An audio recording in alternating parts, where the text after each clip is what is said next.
I really haven't seen this many people in one place since they took the group photographs of all the criminals and lawbreakers in the Ronald Reagan administration. Yeah. Yeah, oh. 225 of them so far. 225 different people in the Ronald Reagan administration have either quit, been fired, been arrested, indicted, or convicted of either breaking the law or violating the ethics code. 225 of them. And Edwin Meese alone has been investigated by 3 separate special prosecutors, and there's a 4th one waiting for him in Washington right now. 3 separate special prosecutors have had to look into the activities of the Attorney General, and the Attorney General is the nation's leading law enforcement officer. See, that's what you got to remember. This is the Ronald Reagan administration we're talking about. These are the law and order people. These are the people who are against street crime. They want to put street criminals in jail to make life safer for the business criminals. They're against street crime.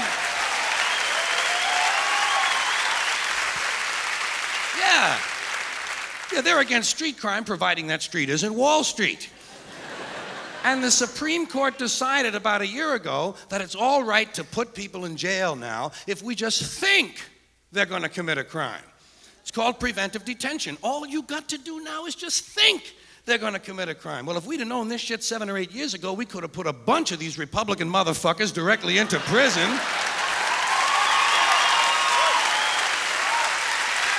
Yeah.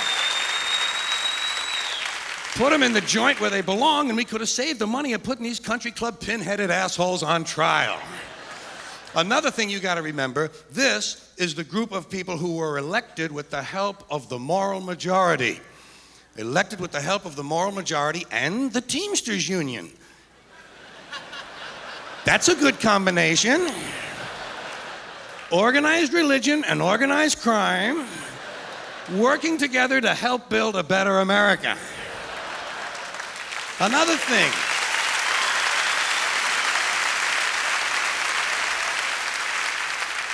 Keep in mind, these Reagan people are the ones that were going to get government off our backs. Remember that? That was the rhetoric of the 1980 campaign. We'll get government off your backs and out of your lives. Yeah, but they still want to tell you what magazines you can read, and they still want to tell you what rock lyrics you can listen to, and they still want to force your kids to pray in school, and they still want to tell you what you can say on the radio. The FCC, the Federal Communications Commission, decided all by itself that radio and television were the only 2 parts of American life not protected by the free speech provisions of the First Amendment to the Constitution. I'd like to repeat that because it sounds vaguely important.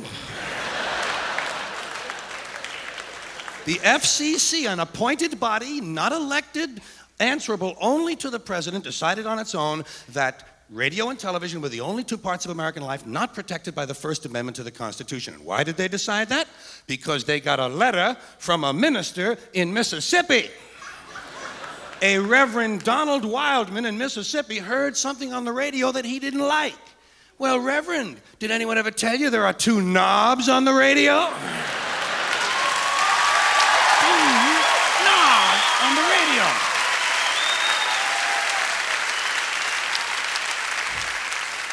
Of course, I'm sure the Reverend isn't that comfortable with anything that has 2 knobs on it.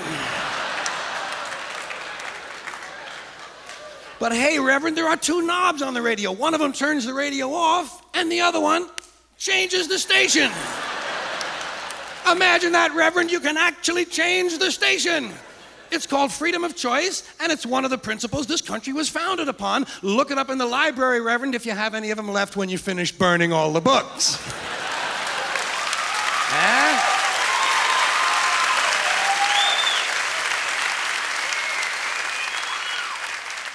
Now, I don't know how you feel, but I have personally just about had it with these fucking church people. Just about had it. Yeah.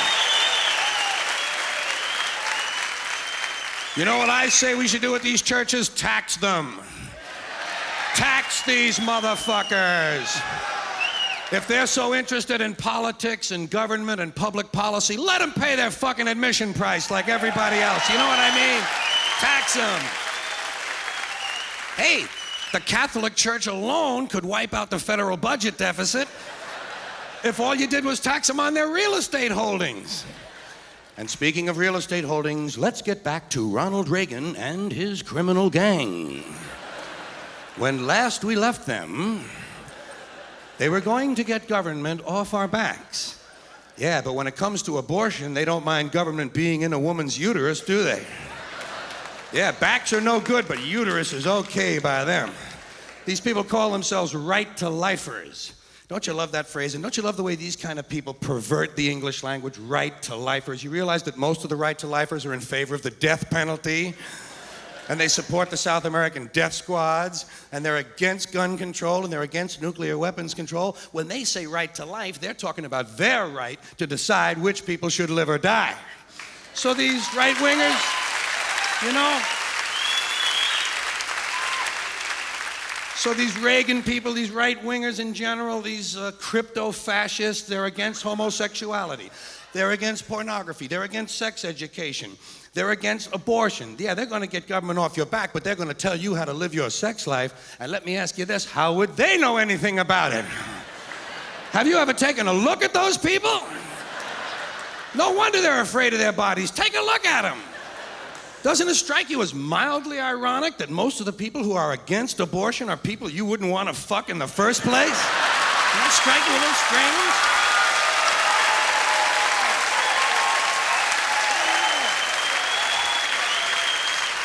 Well,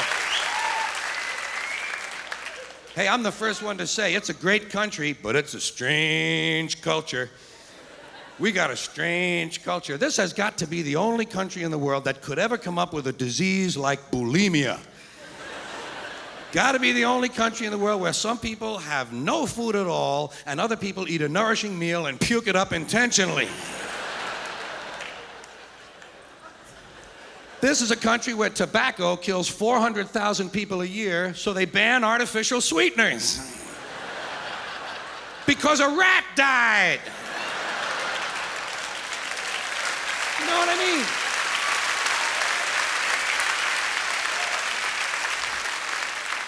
This is a place where gun store owners are given a list of stolen credit cards, but not a list of criminals and maniacs.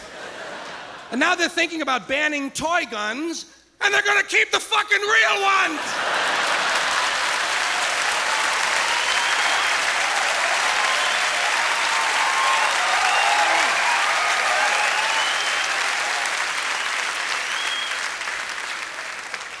This is a place where alcohol ruins more lives than cancer, and everybody gets upset when some athlete gets hooked on cocaine. You know, Time Magazine and Newsweek, they put cocaine on the cover, but they put the liquor advertisements inside the magazine. It's the old American double standard, you know, say one thing, do something different. And of course, the country is founded on the double standard. That's our history. We were founded on a very basic double standard. This country was founded by slave owners who wanted to be free. Am I right? A group of slave owners who wanted to be free. So they killed a lot of white English people in order to continue owning their black African people so they could wipe out the rest of the red Indian people and move west and steal the rest of the land from the brown Mexican people, giving them a place to take off and drop their nuclear weapons on the yellow Japanese people. You know what the motto of this country ought to be? You give us a color, we'll wipe it out. We got it. So anyway, about 80 years after the Constitution is ratified, 80 years later, the slaves are freed. Not so you'd really notice it, of course. Just sort of on paper. And that was, of course, during the Civil War. Now, there's another phrase I dearly love. That is a true oxymoron if I've ever heard one. Civil War. Do you think any country could really have a civil war? Say, pardon me. I'm awfully sorry.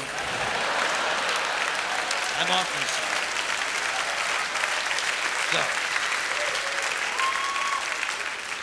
So, now, of course, the Civil War has been over for about 120 years, but not so you'd really notice it. Because we still have these people called Civil War buffs. People who thought it was a really keen war. And they study the battles carefully, and they try to improve on the strategies and the tactics to increase the body count, in case we have to go through it again sometime. In fact, some of these people actually get dressed up in uniform once a year and go out and refight these battles. You know what I say? Use live ammunition, assholes, would you please? You might just raise the intelligence level of the American gene pool. But what do you expect? Hey, come on, this is a warlike country. We come from that Northern European, basically the Northern European genes, the blue eyes, those blue eyes. Boy, everybody in the world learned real quick, didn't they? When those blue eyes sail out of the north, you better nail everything down, motherfucker. Nail it down, strap it down, or they'll grab it. If they can't take it home, they'll burn it. If they can't burn it, they'll fuck it. That's what happened to us. And it's a warlike country, come on. I mean, forget foreign policy. Even the domestic rhetoric is warlike. Everything about our domestic policy invokes the thought of war. We don't like something in this country, we declare war on it. The war on poverty, the war on drugs, the war on crime, the war on AIDS, the war on cancer. We got the only national anthem that mentions fucking rockets and bombs in the goddamn thing, you know what I mean? All right.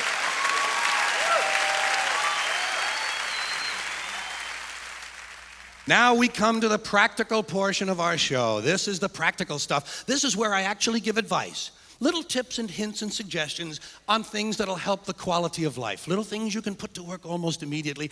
In fact, some of you may be aware of my more famous tips from the past. How to get rid of counterfeit money. Put it in the collection plate at church. See how often the simple solution will elude us.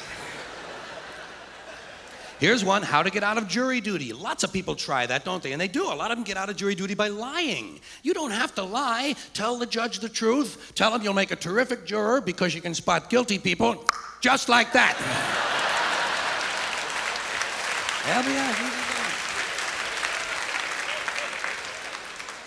Well, today's suggestions are a little different. These are just sort of hints on things you can do to keep other people alert during the day when you're out and about your business.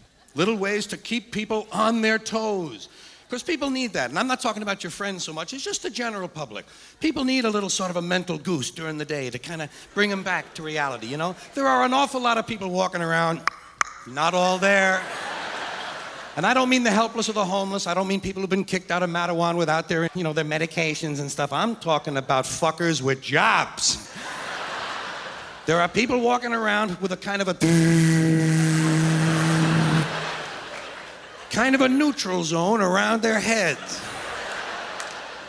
Some people leave part of their brains at home when they come out in the morning. Hey, some people don't have that much to bring out in the first place. So I say there are little things you can do to help keep other people on their toes. Did you ever try backing out of a drive-in bank?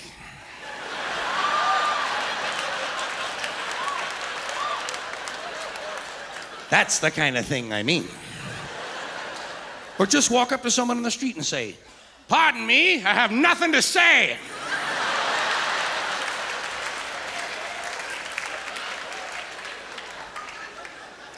Someone asks you what time it is. You say, "Well, it's either 6:15 or Mickey has a heart on."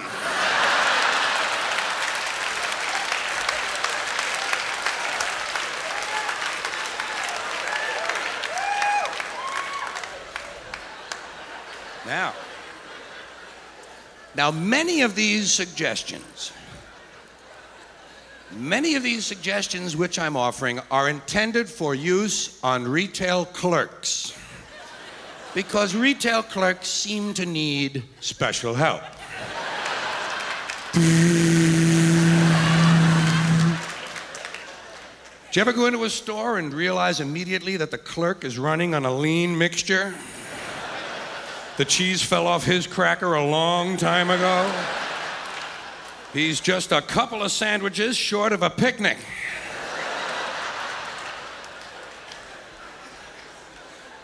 Here's one to try.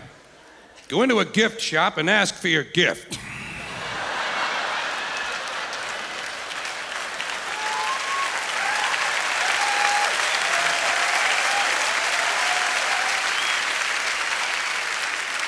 Well, they never seem to have mine. I say, "I saw your sign, I came in for my gift." Save you the trouble of looking all over for me. Doesn't impress them, but it keeps them on their goddamn toes. Or else just go running into any quiet little store on a Sunday morning and say, "Are you open on Thursday?"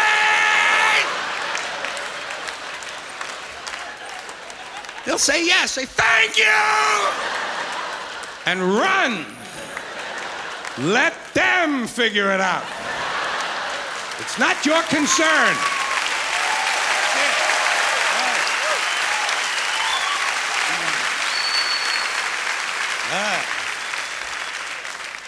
Stand on line at the bank for a really long time. One of those new kind of lines they have at the bank.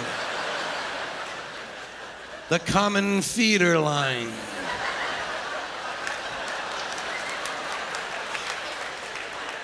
Used to be every teller had his own line. Not anymore. Now you think you're in fucking Disneyland.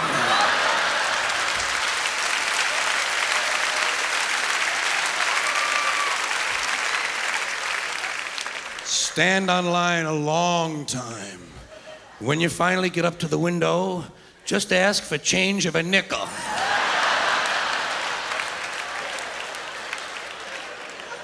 They actually call other tellers over to look at you.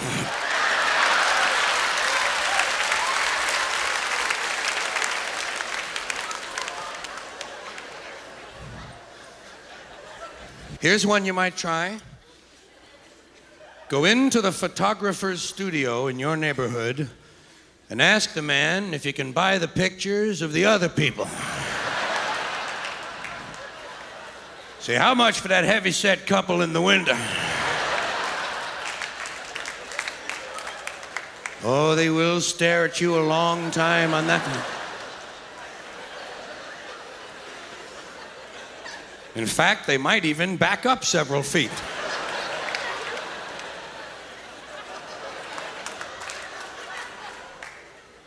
This one is my current favorite.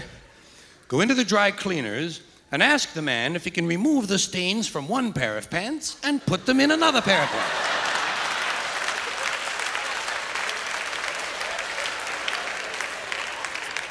They ought to be able to do that for the same amount of money.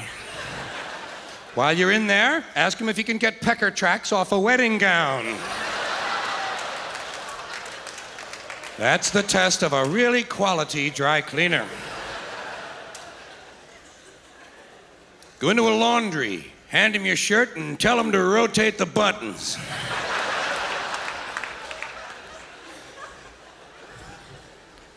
Go into a gun store, buy a gun, then buy some ammunition, then ask him if they have any ski masks.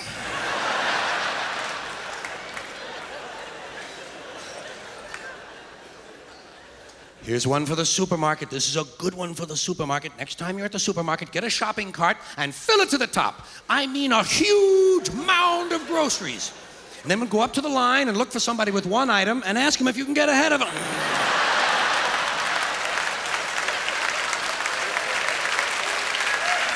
Do you mind?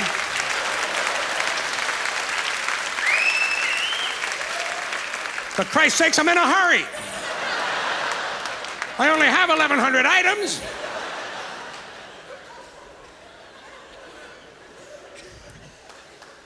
Run into a bakery and say, "Can you bake a cake in the shape of a penis?" They never know. They always have to have a meeting.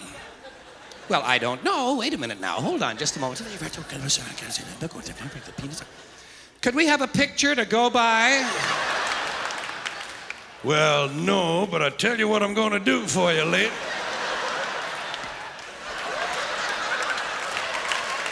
Order more flour, Helen.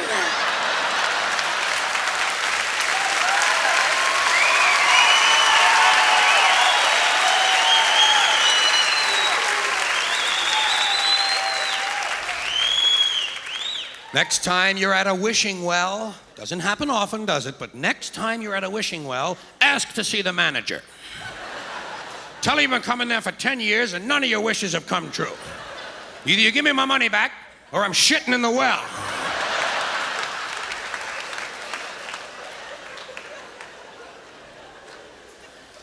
Here's one for the baseball park. Won't be long now and you can try this one for the baseball park. Did you ever notice at the ballpark, a lot of guys bring a glove?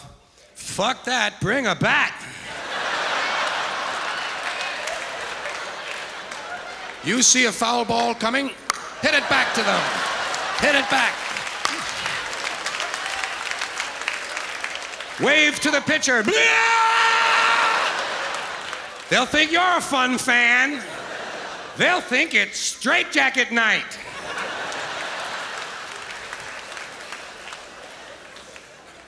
Did you ever notice in some hotels they give you a little sewing kit? You know what I do? I sew the towels together.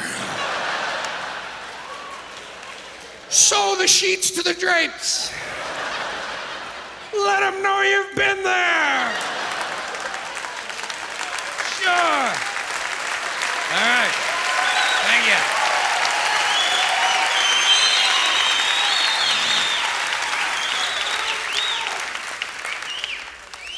Now here's one for the guys. This is strictly for the guys.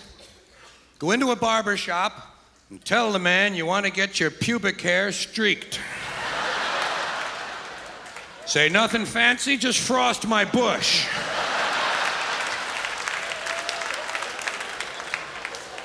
They'll be talking about you for years. The man who had his bush hair sectioned off with aluminum foil as they try to find a way to fit you under a dryer.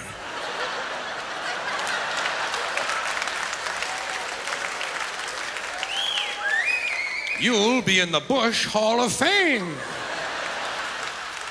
Here's a good one when you're in a bar. This is great. When you're in the bar, do you ever notice in the bar someone always says to you, hey, can I buy you a drink? Say, no thanks, but can I have the money instead?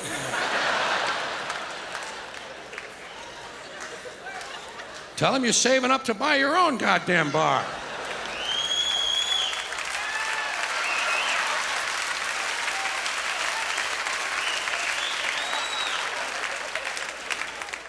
People I can do without. This is my list. Guys in their 50s named Skip. Anyone who pays for vaginal jelly with an Exxon credit card. An airline pilot who has on 2 different shoes. A proctologist with poor depth perception.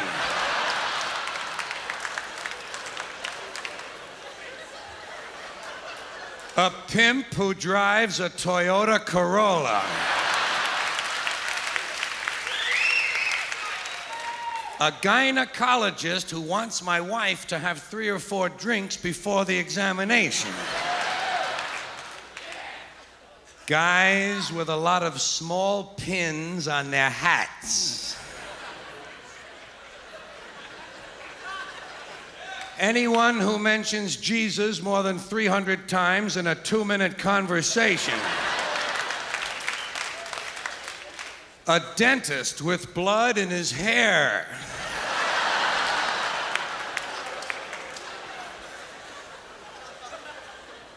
Any woman whose hobby is breastfeeding zoo animals.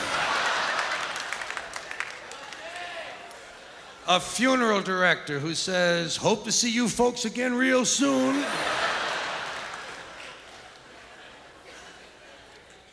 Girls who get drunk and throw up at breakfast. A man with only 1 lip. A Boy Scout master who owns a dildo shop.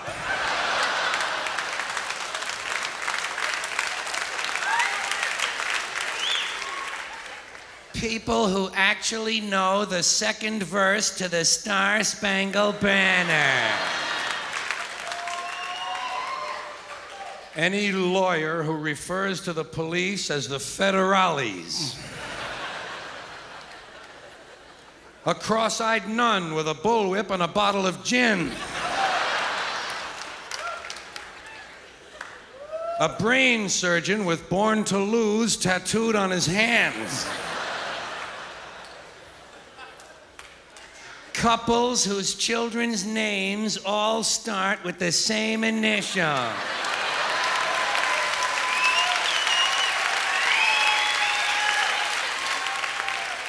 A man in a hospital gown directing traffic. A waitress with a visible infection on her serving hand.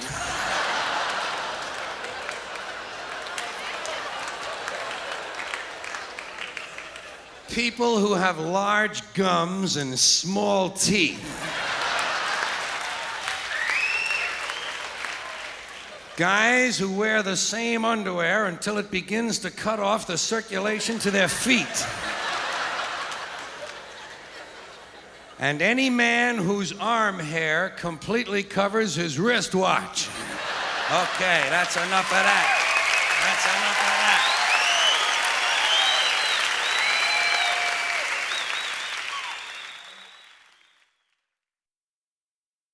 Now, there's one more area of daily life which lends itself to keeping people alert, and that is when you're driving.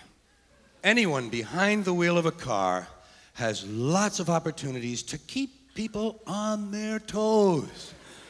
And I don't mean just blowing some guy's head off because he cut you off at the red light. I'm talking about subtle things, like putting your car in low gear and following pedestrians into the mall.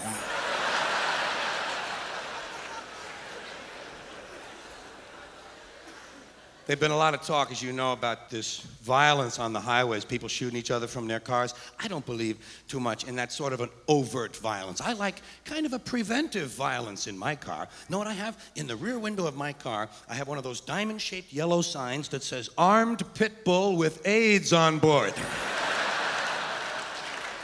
And I'll tell you, even the jack-offs are leaving me alone. Here's something that's a little fun. If you're driving along and someone's driving along next to you in the next lane, you say, "Pull over, pull over, pull over." He pulls over, you keep going.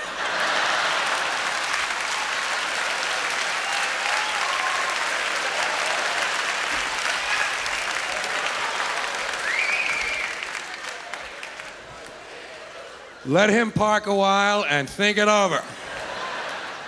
Hey, it's certainly none of your concern. In fact, you don't want to have anything to do with an asshole like that. Here's another little practical joke for the driver. When you're going through the toll booth, well, not actually through the booth itself. That would be a big practical joke. I mean when you're going through the little space in between the booths. When you get up there and the guy sticks out his hand, bargain with him. Try to get yourself a better deal. Tell him you heard it was free Chevrolet Day. Tell him it's a used road and you're looking for a discount. Tell him you have no money, you spent it all on pussy and beer. That'll wake him up, especially if you're a woman.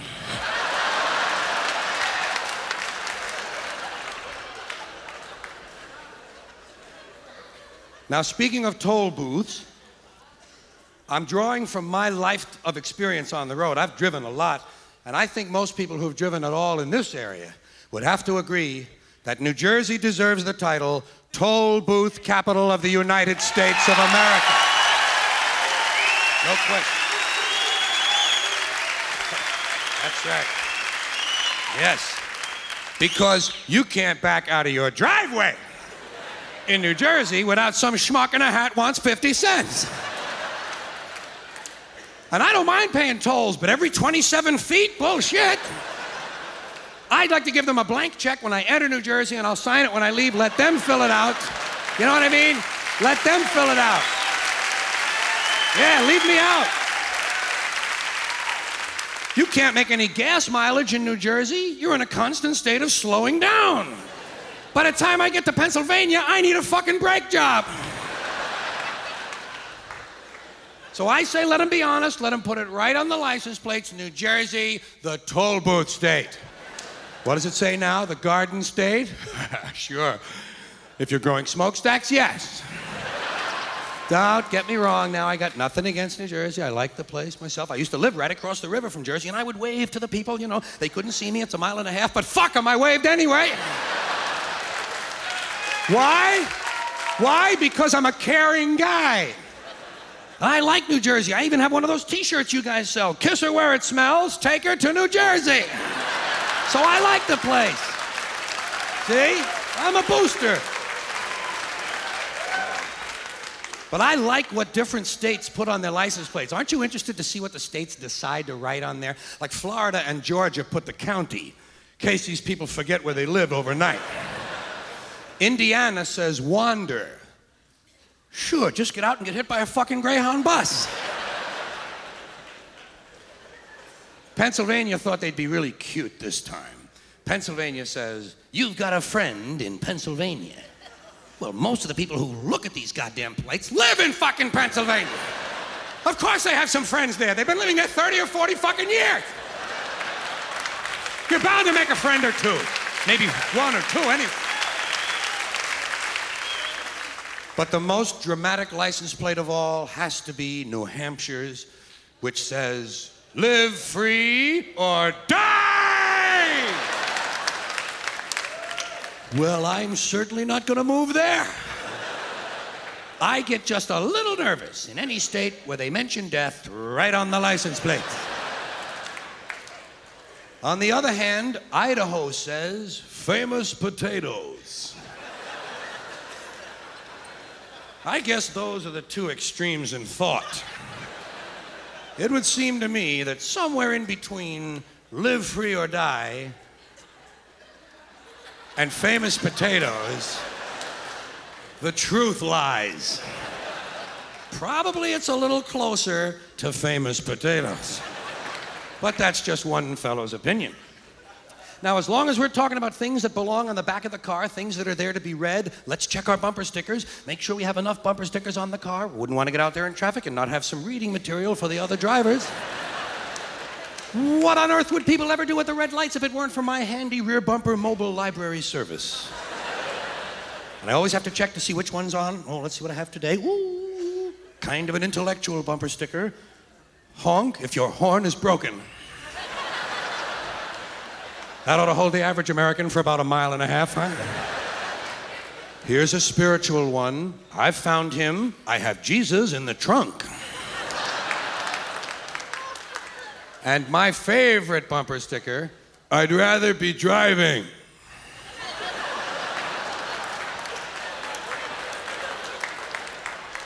Usually guys who have that one are wearing a t-shirt that says, same shit, different day.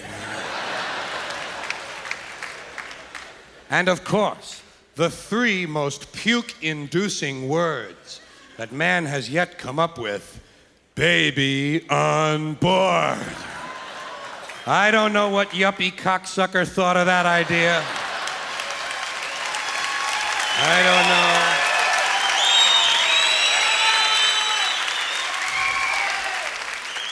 know. Baby on board. Who gives a fuck? I certainly don't. You know what these morons are actually saying to you, don't you? I know you've figured it out. What these people are saying to you, they're actually saying to you, we know you're a shitty driver most of the time, but because our child is nearby, we expect you to straighten up for a little while. You know what I do? I run him into a goddamn utility pole. Right into a fucking tree, run him into a tree. Bounce that kid around a little bit. Let him grow up with a sense of reality, for Christ's sakes. Life doesn't change because you post a sign. You know, I'm supposed to alter my driving habits because some woman forgot to put her diaphragm in. Isn't that really nice? Isn't that nice? A treat for me. You know what I mean? Baby on board, child in car. Don't tell me your troubles, lady. Why don't you put up an honest sign? Asshole at the wheel! Yeah. They don't sell many of them, do they? No, they give them away free with Volvos and Audis. Oh, Christ. Oh. And Saabs. Some of these morons have Saabs. We bought a Saab. Well, what'd you buy a Swedish piece of shit like that for? It's a safe car. Some of these people think that by buying safe cars, it excuses them the responsibility of having to learn how to drive the fucking thing. First you learn to drive, then you buy your safe car. Well, I get pissed, goddammit! I get pissed, you know? There's a lot of shit you have to put up with when you're driving. Like red lights. When did this shit start? I only noticed them about a month ago myself. And I'll be honest with you, I don't stop for them anymore. I tried it for about a week, didn't like it. Fuck them. I'm done! Hey! I got no time to sit there listening to the news. You know my motto in traffic? Cop didn't see it, I didn't do it. I'm done! I'm done! Get out of here! Hey, I haven't hit anybody yet. I've had a few people behind me hit each other, but hey, that's not me, that's back there. Me, I'm gone. And I'm getting a whole lot better mileage. Especially in town. God damn, them sidewalks come in handy, don't they? Well, what are they gonna do if they catch me? Give me a ticket? You know, some people live in fear of getting a ticket. Ain't this a bitch? You know how to handle a ticket, don't you? You gotta be firm with the policeman. Be firm with the policeman. Policemen respect strength. While he's writing out the ticket, you gotta give him a bad look.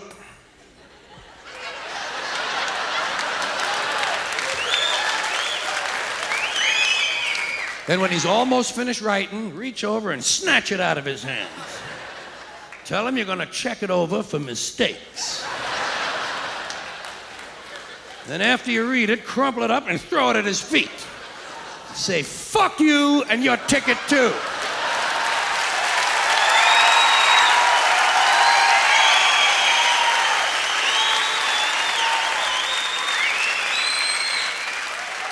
You asshole in a hat.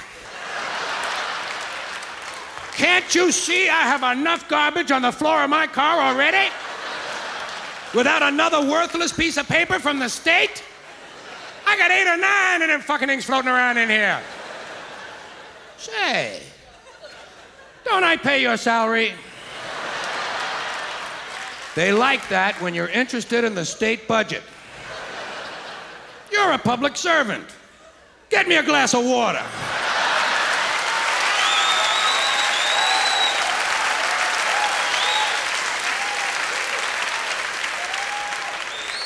You pin-headed prick! You're holding me up, Jack! I'm trying to get to a party. I got people waiting for me, man. I got a trunk full of heroin. Get the fuck out of my way, will ya? Get out of my way! Tell them it's your car and you do what you want with it. I own this car. I do as I please. I also own the highway. My taxes paid for that. They're both mine. I own the highway and I own the car. I own everything, goddammit! You'll be glad to hear that shit. That's what they like, people who know their rights. That way they don't have to read them to you on the way downtown to the maximum security penitentiary, where you'll spend the rest of your life with no conjugal visits, except from some big guy you don't want one from. Well, I get pissed, goddammit! There's a lot of shit you have to deal with when you're driving. Like these jogger assholes. I've killed 3 of them myself. Killed 3. I got 3, man. Right. I'd have a few more by now, but I don't always kill them. Sometimes I just kind of play with them, you know? I roll up with my car, and with my right front tire, I pull the sneaker off their heel.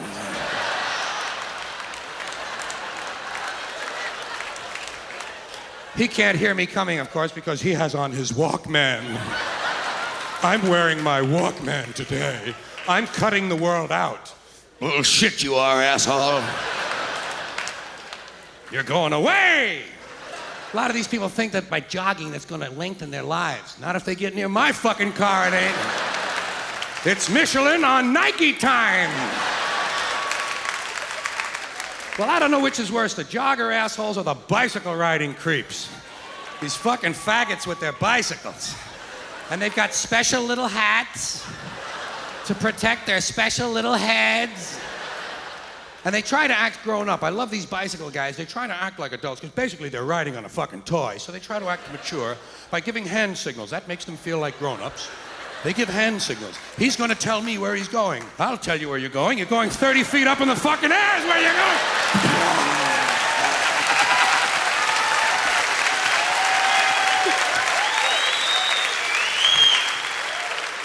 Your mother tell you to keep your toys in the yard, for Christ's sakes? Well, I get pissed, God damn it! That's a lot of shit you have to put up with when you're driving, like the other cars. Have you noticed that hazard? Thousands of these other cars rolling around, many of them with people in them who are licensed, apparently. And they get you so pissed, you know? They get you fucking pissed. Don't people get you pissed when you're in your car? Do you ever get so fucking mad that you forgot where you're going? Because you got behind someone who isn't going anywhere either? A man with no destination? And I say, step on all the pedals, will you? Maybe one of them means go. I don't know where they come from, these people. I don't know where they come from, but I believe there is an automotive harassment squad that is notified when I leave the house. Okay, he's leaving now. Everyone in position. And they're laying for me all along my route. Here's a guy making a U-turn in reverse. Here's a woman backing out of a bush. And each of them has a special talent. Each driver has a different talent for you. First of all, there's the guy whose turn signal has been on since 1955. Then there's his opposite. That's the guy who doesn't put his turn signal on until he's finished the turn. He's gonna let you know where he just was.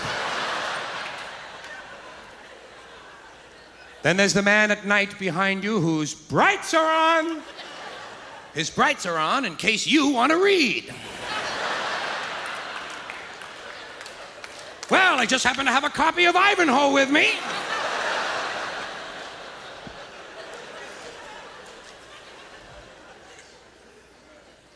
And they get you so fucking pissed off. Do you ever get so fucking mad? I know you'll recognize this feeling. You ever been behind some guy on a 2-lane road for about 30 goddamn minutes and you can't get around him because he's doing 41? And after a while, you get so fucking mad that by now, the only thing you want to do is catch up with him to see what the fuck he looks like. See, I just want to see this asshole's face. Look, he looks exactly like I thought he would. Constipated!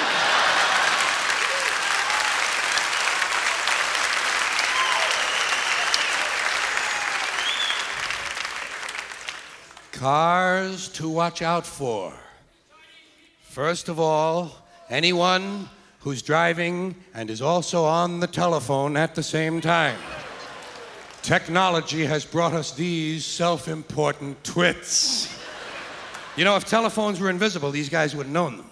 The whole idea is for you to see the phone so you'll know he's a busy guy. I'm a busy guy. He's reaching out. That's what he'd tell you. I'm reaching out. Well, reach out and jerk me off.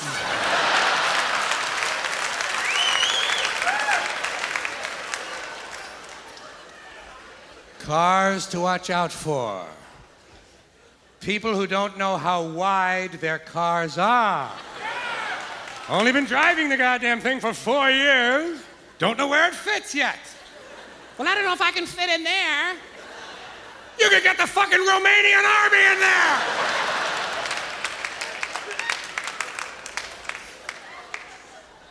Car to watch out for. Any car with more than 3 people in it wearing neck braces. There's a sure lawsuit in that vehicle. Guys in vans. I don't know when this waste of precious natural resources came into being, but I've about had it with these oversized pieces of shit that I can't see around. I like to look down the highway. What is this thing? He's not carrying anything. What's the extra space for? There's no lumber in there. You want to haul lumber? Rent a truck. You want to get laid? Go to a motel like an evangelist would, for God's sakes. You know what I mean? Here's a drain. Yeah. Yeah, you know. I can't see around a van, and I can't see through it because he's got a painting of the fucking Rocky Mountains on the rear window. Just what I need, an art gallery on the interstate system.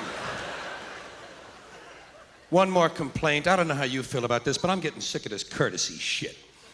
You notice this courtesy shit? I say it like that because it's not genuine. It's not real. It's not real courtesy. It's like sort of a bogus generosity. Everybody wants me to go first now. Everybody's waving me to go ahead. Go, you, go ahead. Go. Not me, you. Go ahead, please, go.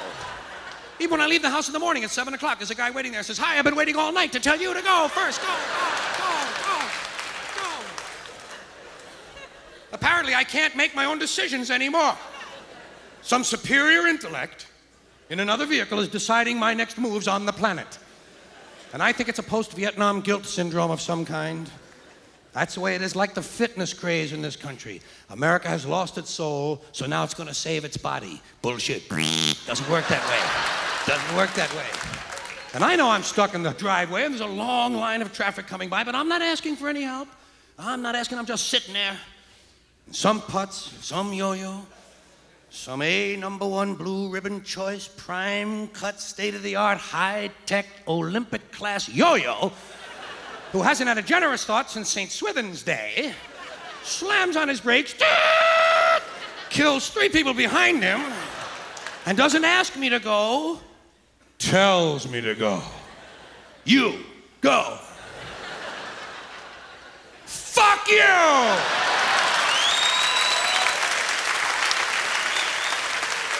You go! I like it here. I come here all the time. You go. And then when he goes, crash into him. And if he gets out to complain, say, hey, you said to go. Thank you very much. Thank you all very, very much. I'll see you another day now. Be cool, everybody.